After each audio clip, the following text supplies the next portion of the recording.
Welcome, everyone. I'm going to bring on Québec Nickel Corp's President and CEO, David Patterson. The company trades on the Canadian Securities Exchange under the symbol QNI. It's also US listed on the OTCQB as QNICF and Frankfurt listed 71B. Let me give you an overview from an investor's perspective as I see it. Things are getting interesting.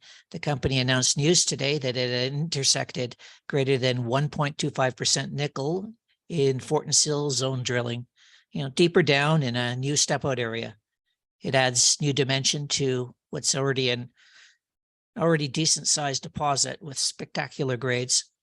Impressive, considering it's been only one drill season under Québec Nickel's belt. Plus, with new drilling underway on highly prospective targets across the property, the company appears ripe for upside share price revaluation. Québec Nickel is advancing its Ducros Critical Metals project. The metals being nickel, copper, cobalt, platinum, palladium, and gold. Located 80 kilometers northeast of Val-d'Or, Quebec, in the eastern Abitibi Greenstone Belt. Here you can see the belt enlarged. If it's not on your list already, you would be remiss in not adding QNI, as there's something special happening here. The 2023 exploration program is in full swing, with drilling now underway on some exceptional targets planned across the property. The company is fully funded, having raised over $8.5 million over the holidays and budgeted for 20,000 meters of new drilling. As the name of the company says, this is primarily a nickel play. And one of the things that makes this special from an investor's perspective is it's the right kind of nickel. It's contained in sulfides. The purest, environmentally friendly nickel comes from sulfides. Another special thing about the Ducros Critical Metals project, and the reason it was acquired in 2020, is the fact that it is an outlier in the region with grades 4 to 5 times what is found in the region for nickel. And the same rock is also accompanied by spectacular elevated cobalt, copper, platinum, palladium, and gold. Here in this image, you can see the Ducros claim map with geophysics superimposed and dashes showing the 2023 exploration target areas. The Fortin Sill deposit area, which is on the right, is where Québec Nickel's geological team mainly drilled last year with phenomenal success. And they're going to be back there this year in 2023. This is a different view, and you can see in the top north section, the Ducros Gabbro and ultramafic Sill complex targets. These are particularly exciting. The Ducros, for example, is untested. However, the geological team has done its research and they're there now. This is a large land package, over 15,000 hectares. It's 100% owned by Québec Nickel Corp. It's in a mining-friendly jurisdiction with exceptional surrounding infrastructure. Provincial Highway 113 intersects the property. And there's a network of logging roads. There's sea and rail and power within 5 kilometers of the property and 2 nearby towns. This means the exploration dollar goes a long way at Québec Nickel Corp. Sourcing required work is cost-effective, no need for expensive helicopters or remote mining camp logistics. Here you can see selected drill holes into the Fortin Sill deposit in 2022. A maiden multi-phase drill program began last year, encountering spectacular success. They did 21,000 meters in 91 holes across the Ducros property. The Fortin Sill nickel copper PGE deposit, which is what you see here, is rapidly developing. It starts at surface and appears amenable to a high-grade open pit scenario. These dashes represent an expression of the stripped outcrop area. This image is from today's news release, where quality results from a new cluster of drills collared to the southwest is seen on the left here. They hit with good grades in step out hole number 63, and assays are still pending on the other holes. This is a vertical view showing depth. Just look at this image. It's apparent a voluminous body of quality material is present and set to get bigger. I'm going to talk to David Patterson about the news and how it fits into the bigger picture. And I'm going to ask him about the geological model and what's it interpreted to be and where this is headed. From an investment thesis perspective, as Québec Nickel adds value to the project over the current exploration season, the share price is apt to rise mainly because of the grades that we're encountering. Now here, I've made a summary of some intercept highlights to date on the Fortin Sill deposit from 2022 drilling. Remember, this was only the first drill season, and look what they proved up. Look at confirmation hole number 9 at the original outcrop discovery, 0.37% nickel, 0.4% copper, 176 parts per million cobalt, and 0.55 grams per ton platinum, palladium, and gold over 31 meters. After putting a few drill holes on different angles into the confirmation hole area, the geological team stepped out, expanded the Fortin Sill deposit northeast and southeast along strike, and at about 25 meters from the outcrop discovery, look at step out hole number 29. It's 0.59% nickel, 0.54% copper, and 1.01 grams per ton platinum, palladium, and gold over 35.63 meters. Then today they released step out hole number 63, collared way to the southwest this time, returning 4.9 meter long intercept, averaging 0.77% nickel, 0.56% copper, 340 parts per million cobalt, and 0.8 grams per ton platinum, palladium, and gold. So my point here is this is not just a high-grade nickel play. There are quality grades across a mix of companion critical metal elements.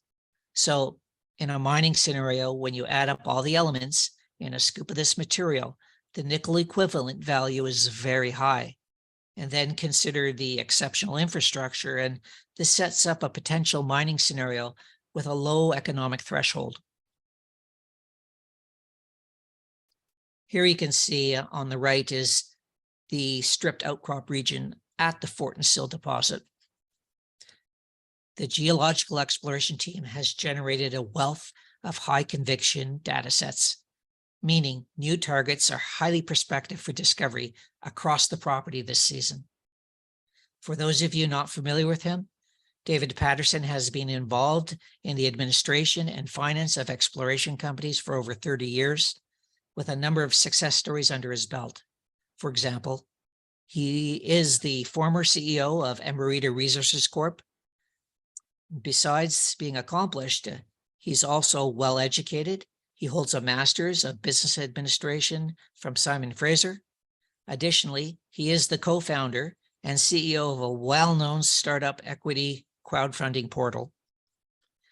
In short, he's well-connected and a paragon of good governance. I'm going to take off my screen sharing here and we'll say hi to David. Hey, David. Hey, James. So tell us about the news today and how does this fit into the bigger picture and today's, and the geological model? So first of all, thank you for those kind words about my career. I've been around a long, long time, and I've been in the nickel game since the mid-90s. I think I told you one time that when I got on that outcrop that you just showed, it was one of these, like the lights went on. I've been on outcrops with some of the most talented nickel geologists that this world has ever produced. And we have never stood on anything as big as the Fortin outcrop. It's the size of a battleship. When I've stood on these things and the size of dinner tables, and we follow it and we drill it down. We start from the known to the unknown. When we got this going, I went to my friend David Gower, David Gower was the past director of nickel exploration worldwide for Falconbridge. And I asked him to join me on as a technical advisor to Québec Nickel. When I put these things in front of him, he said to me, this is completely different than anyone has ever expected to find in the Abitibi. And in fact, he said, you probably can call yourself a unicorn. Now, a unicorn, that's a tough label to hold. And we have been proving that we're unicorns for the last year. Starting with this drill program in 2022, we hit those holes 9, 10, 11, which had people sit up and take notice. These are holes that are of significant grade when you consider the infrastructure there is in Quebec. At surface, which makes it easier to mine, and we could see that this thing had size. Following at surface, we've then traced it to hole 29. Now, hole 29, I've challenged the geologists through the Abitibi to find anything that is equivalent to hole 29 in grade and thickness. You're looking at something that is probably in nickel equivalent, close to 3.5% nickel. You know, I encourage everyone to do their own calculation to figure out what our nickel equivalent is. But when you look at the state of mining class 1 deposits worldwide, you're looking at generally under 1% now. Raglan up in northern Quebec is under 1%. When you see some of the others in the Abitibi, they're 0.1, 0.15, 0.2%. If you look at ours, over the average of our holes that we've drilled in the Fortin, they're greater than 0.3 or 0.4 nickel with the platinum, palladium, copper, cobalt, all of that is payable. So what is, and the question you'd ask, what is the model? Well, what I want to do is say, there is no model. This is a unicorn. We have never seen anything like this worldwide. This is what I've been told, that there are nickel, copper, cobalt, nickel, but there's never been something in the Abitibi that is nickel, copper, cobalt, platinum, palladium, and gold. And gold doesn't normally travel with these magmatic sulfides, but we have it here. Now, all of these things, you in the mining business, when you build your mill, you're going to grind it and you're going to use a surfactant and you're going to float the nickel and the copper. To the copper con will be platinum, palladium, and gold. Those are all payable. And then to the nickel, you'll get the cobalt. And you can imagine the nickel will go to a smelter maybe in Ontario, and the copper will go to a smelter that's in Quebec. But these are critical elements. And if Quebec lives up to what they've said they want to do, which is build 3 mega battery plants, they will need homegrown critical metals. And the fact that we can hopefully be the one that provides their nickel, copper, and cobalt, and that's what makes up so much of an electric vehicle or the batteries. So I've gotten a little away on talking about the model. It's because and I think to try and pull it as an analogy, if you looked at the Fortin and said that we baked nature baked a cupcake. And so the ingredients that you need for a nickel sulfide cupcake are really hot magma under extreme pressure coming through country rock that's loaded with sulfur. So you get these things happening at the right temperature and pressure. It melts the country rock. The pressure breaks the bond with the silica and the nickel, and then combines the nickel with iron and sulfur. And that's where you get the nickel sulfides from. It's the same process that creates the copper sulfides. So now we've got ourselves our first little cupcake, which is Fortin, sitting right there in the surface. Now, when we've talked about hole number 63, and you can see around hole 63 that we drilled a series of holes, trying to get an idea of what this next cupcake looks like. The first drill result from this cupcake is almost 5 meters of extremely elevated nickel and copper. These grades are only second to hole 29, and hole 29 is the unicorn of unicorns in the Abitibi. So with this in mind, we found one cupcake. Now we found two. We're looking for three. Once we find three, there will be 4, 5, and 6. Once we got a tray of cupcakes, now we can start putting some serious numbers together to figure out the economics. As you say, the threshold for economics in this area is far less. When we were working up in Raglan, we had to get to 10 million tons of 3% nickel to be economic. We drilled that deposit off, and all we could get to was 5 million tons. So even though it's a nice grade up there in the Raglan, we couldn't add the amount of tons to make it economic. Down here in the south, we have a road that transects the property. Right off the road, 200 meters at the Fortin. To our northern boundary, we have a railway, which is a CN spur that would take anything to either the coast to be shipped to other refineries, or to Sudbury and to the let's say the Horn smelter. We have power right to the north of the property, and that power is from the James Bay hydroelectric dams that the Quebec government has got going. So we can get power at a very, very inexpensive price. Now you've got electricity that you're doing all your work with. So now you can keep your carbon footprint low. You don't have to be using a lot of diesel. When we're looking up in Raglan, we're looking at shipping barge loads of diesel up there to be able to burn, to be able to create the energy to be able to mine for nickel. Down here, it can be all electric. So I cannot really say how great Quebec is. You really have to experience it. The provincial government is so supportive of mining. They have laws in place that really help you get the job done, especially as an explorer. In where I live in British Columbia, it can take you 6 months to get a drill permit.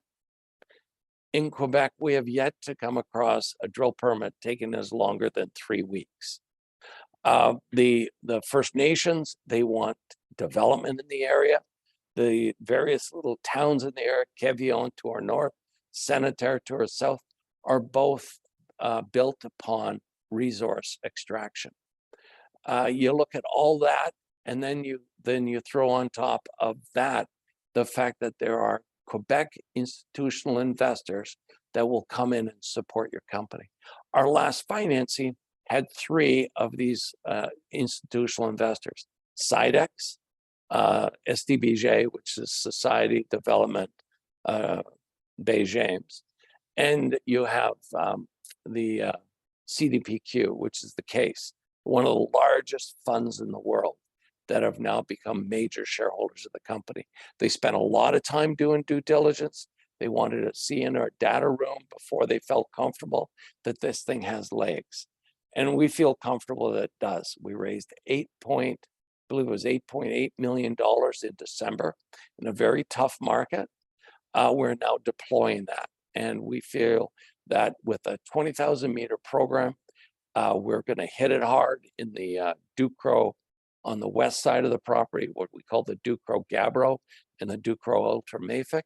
You're looking at an area that is 100 square kilometers that's never had any exploration done on it except by us. So now we're going to start with one drill that we announced a couple of weeks ago that's underway. We're bringing and mobbing a second drill in, and as soon as that's mobbed and on the property drilling, we'll bring in a third drill. We'll hit it hard for this winter. Winter's been, well, certainly variable this year. Late start, it was very warm. We've had a couple of periods during the winter where the temperatures dropped to -40, and then the next week it's +5. So it's tough to be moving around in a swampy area. You need everything frozen. But where our guys are managing, they're all professionals. We don't need helicopter support. Our guys can get in and out of the property on snowmobiles. We have 2 houses that we're renting in the little town of Quévillon. So we're 15 to 20 minutes away from having a cup of coffee in the morning to being at the drill rig. You actually mentioned in your press release that you had new office facilities. Is it a core shack there, or what's going on? Yes, we've what we've done is we're renting a restaurant. So the restaurant owner it retired. We were able to rent the building. On Quévillon, there's only a few places for the locals to eat. I believe that we've made a deal with one of the other restaurant owners to keep the restaurant open. And so we provide all of the expediting that we need to do for food, etc., comes through that restaurant. And what the reason that we wanted access to it is because it has a big yard where we can do our core shack. And so we've set up our core shack. We can have, there's at least room for maybe 100,000 meters of drill core on that site. So lots of opportunities for us to drill for 4 or 5 seasons to be able to fill that that yard up. So we're pretty excited about that. It really reduces the time on the road, which is always dangerous in the winter. As you say, the Val-d'Or was 80 kilometers away. And, so it would take our guys over an hour in the winter to get from Val-d'Or to the drill site, and then another hour to turn around. This way, they're 15 minutes away. Something happened in the middle of the night, we can have guys to the drill rig right away. And this really helps turn around things quickly. It also keeps everyone safe, which is one of our main concerns. Is we don't want anyone out there in -40 not knowing where they are. We don't want anybody wandering off of roads, etc., because there are places where the swamp has not frozen.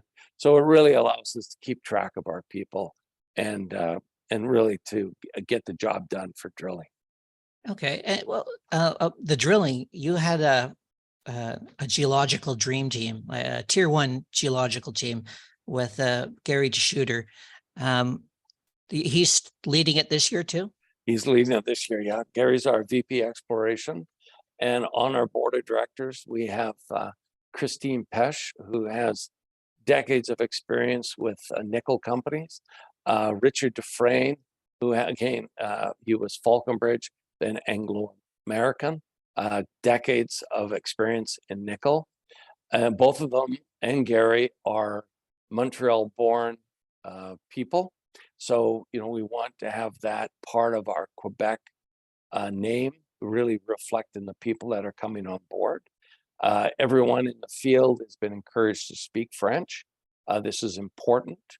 We want to be able to communicate with our drillers, etc. All the drillers are from the local area, whether it's Val-d'Or, Quévillon, Sanitaire. So this is very important for us. And also community relations. We want to be able to communicate clearly to people what we're doing, how we're doing it.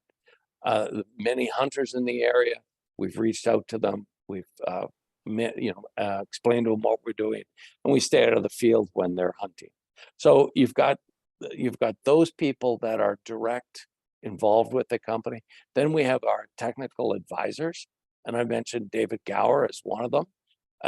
Decades of experience, as I said, left Falconbridge as director of nickel exploration worldwide, has many greenfields and brownfields discoveries that his teams have found while working for Falconbridge. And then there's Glenn Mullen. Glenn is the CEO of Val-d'Or Mining and Royalties. They're the original owners of the property that we made our deal with. And we asked Glenn to be on our advisory board. Glenn is really the only one that has seen a nickel deposit go from discovery all the way through the production.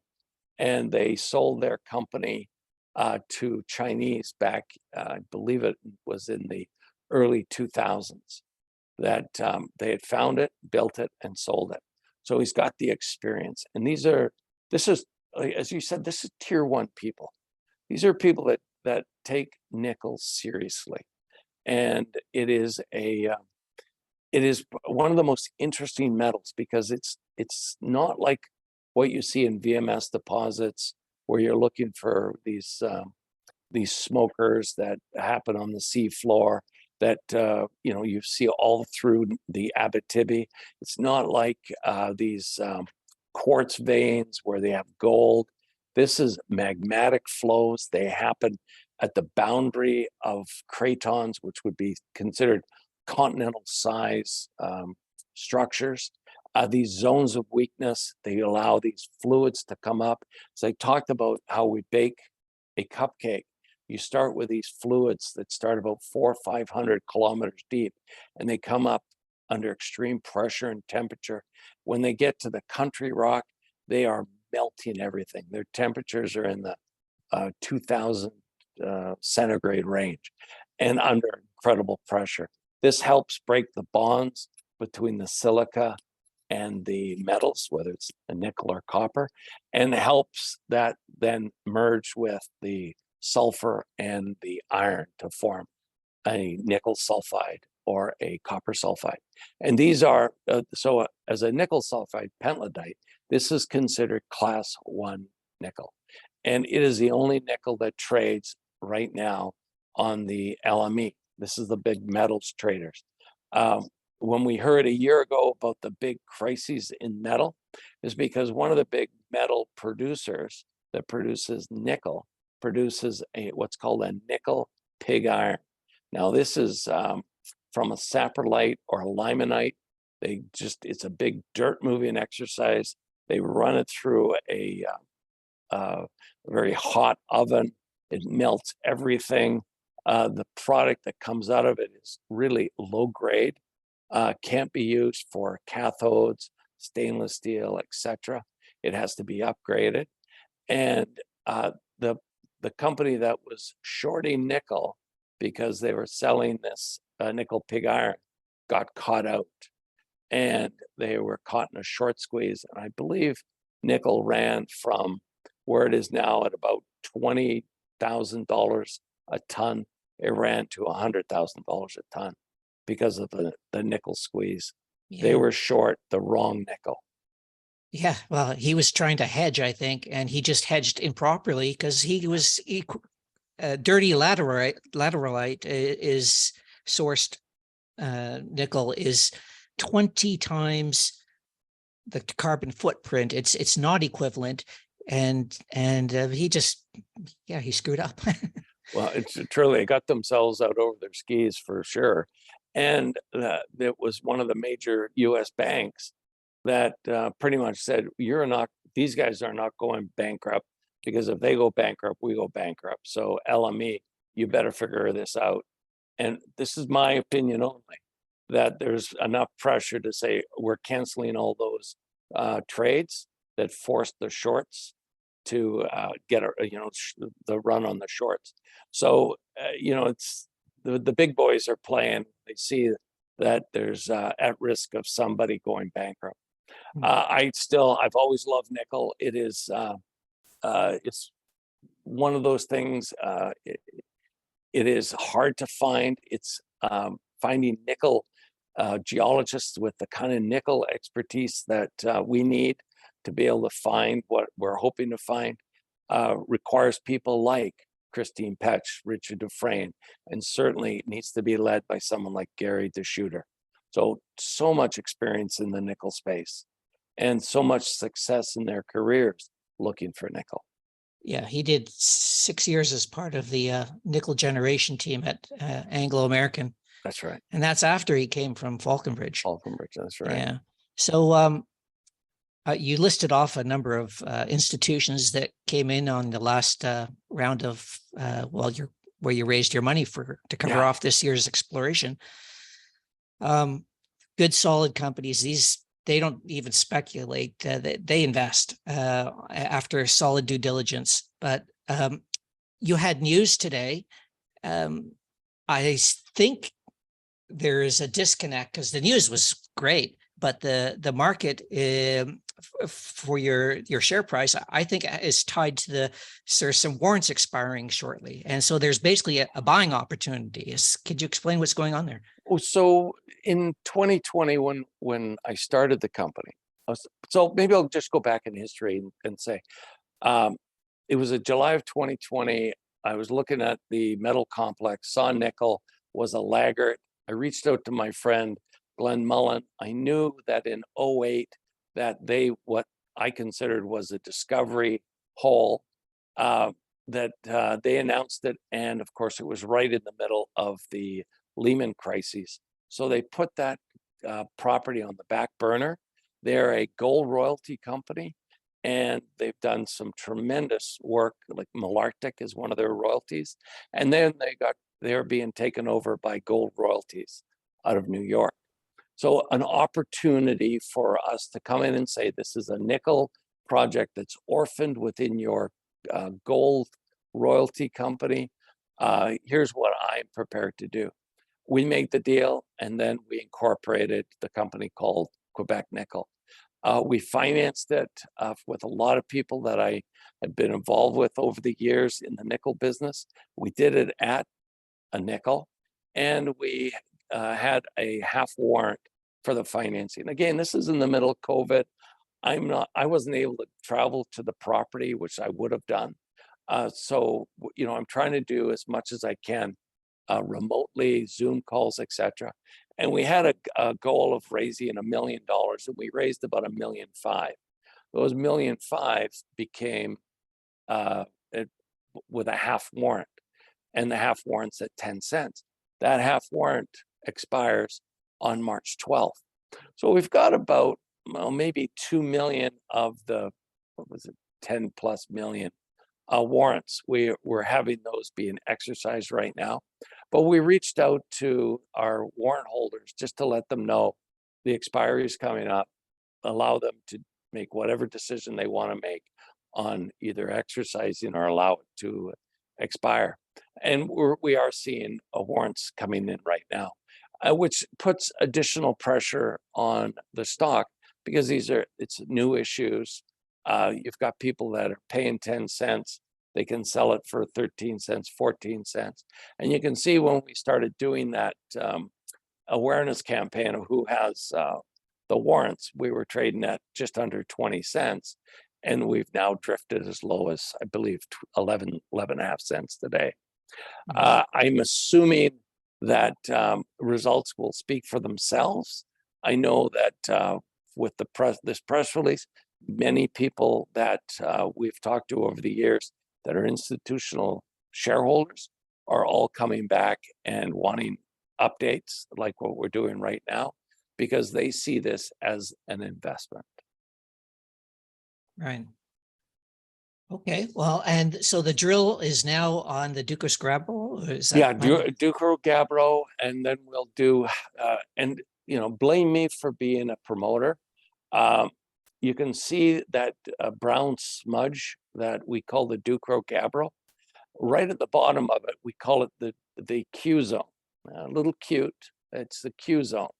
In the Q zone, we've got geophysics that supports their interesting geophysics. Let's put it that way. But supported with that are a number of our other studies that we have done. And one of them was a very small survey for soil samples when in 2021, and it was very, very dry in 2021, we're able to get into this part of the property, and we did a quick soil survey, and all of the samples came back elevated with nickel and copper, cobalt. And this is really significant because it looked like where we're sampling would be what's called down ice, or in the direction that glaciers would have moved. And this, now just turn the arrow around and point it right back to the Q zone. And that's where we're hoping to be able to get the drill to next. So we have one drill on the property. We're mobbed a second drill in. We want to get that drilling on the Q zone. And then we're going to bring a third drill in. And we're going to drill the Ducros, what's called the Ducros Sill. Now, the Ducros Sill was drilled in 1987. there's a series, I believe it's 9 holes on it. It was what's called BQ drilling. So it's not a big sample size when they drill that. It's much smaller. It's maybe 2 inches around. And those drills aren't very big, so they weren't able to do a lot of the deep drilling. But we have a number of holes that are 150, 190 meters long, and aggregating the number and only reporting the nickel, they're reporting 1.117% nickel over almost 200 meters.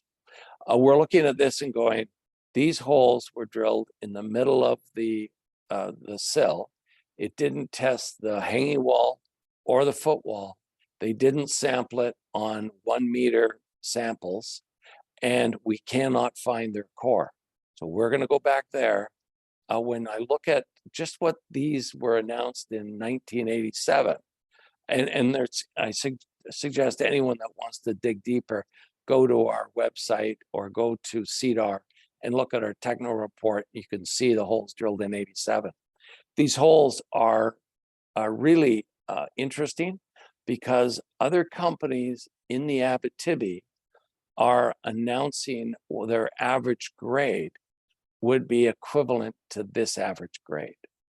And one of those companies had a major mining company just invest a large sum of money, and their drill results are all in this 0.17, 0.18, 2.2. So all of theirs are what I would consider the big bulk tonnage affairs. Well, we know from the work that was done in 87 that it's 3 kilometers north-south and about 600 meters wide, with only 9 holes in it and none of them hitting the footwall or the hanging wall. So you get you don't see the profile from the country rock into the rock that we're looking for, and then back into country rock. And it's along these margins that you find that you get these that you get nickel deposits in a lot of these models. And so in the Abitibi, everything has been moved up because of tectonic activity over the last 2.8 billion years. And so something that was laid down flat is now tilted up on its side and is a vertical structure. And so what we want to do is we want to test that contact on the footwall to see, is there an accumulation of sulfides there? And if there is, how much? And does it go 600 meters deep? And is it 3 kilometers long? And if it is, you can measure that in the billions of tons. Now, I haven't put pencil to paper to actually do a calculation, but just know that that is a huge opportunity for us. So the Q zone. You forget about cupcakes. You're talking about elephants now. This is, yeah. So on the east side of the road, we're looking for rhinoceroses, or cupcakes, or whatever the analogy. But on the west, that's where we're looking for whales and elephants. Okay. If we at the Ducros, the Q zone, when you look at that in the geophysics, focus on that on the Q zone and start imagining, what does that look like if all of that is sulfides? And since there's never been any exploration there, nobody knows. We've got the geophysics, we've got some geochem supporting it. These things are leading us to the conclusion that there's something there. Is it right there at the Q zone? I'm hoping. Okay. The next drill, when it hits the Ducros sill, well, that's going to be another big eye opener. When you talk about these things in billions of tons, you're looking at 50, 60, 70 years of production. And this is the size of deposits that the majors want to find. They don't want to find something that's going to be around for one cycle, mined out in 6 years. They want to find something that they can set up and be generational. So, I think we've got both, I'm hoping, and we'll see. They call the drill the truth machine. And as I tell people, we drill to thrill. Okay, well, very good explanation. I guess we covered the salient points. So on that Feels note, like it. I thank you for your time, and James. people, add to your watch list QNI on the Canadian Securities Exchange for Quebec Nickel. Thank you very much, James. Always a pleasure. Okay.